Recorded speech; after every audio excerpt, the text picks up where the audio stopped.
সবাই কেমন আছেন? আমার তো অবস্থা ভালো না। আমি আবার ২ তলা থেকে পইড়া গেছিলাম। আমি আসলে রাতে গেছি, পরে ২ তলায় আমি তো বুঝি নাই। আমি তো আবার এত ছোট একটু। আমি তো আবার বুঝি না।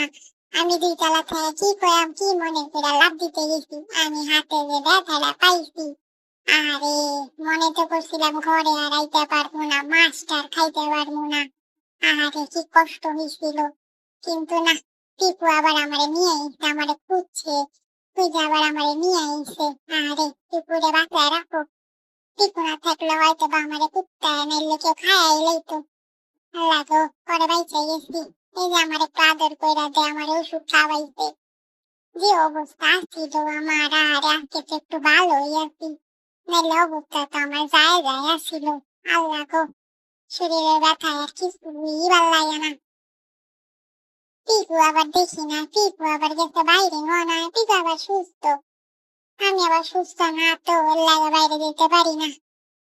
আল্লাহ গো, কি একটা অবস্থা! কতদিন দৌড়াই না, কতদিন লাফাই না, মারামারি করি না পিকুর লগে। আল্লাহ গো,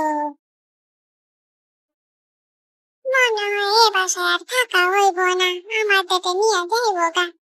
আল্লাহ গো, চইলা গেলে তো আমরা এখন আবার ঘর বন্দি হয়ে যাবো ভাবতেছি। এর পিকু এখন সারাদিনই বাইরে থাকে। আমি সুস্থ হইলে আমিও সারাদিন বাইরে থাকবো। নিয়ে যে চইলা যাবো, ওখানে কি আর আমি ঘর থেকে বাইরে যেতে পারবো? আমরা তো ঘরবন্দি হয়ে যাবো। দোয়া কইরেন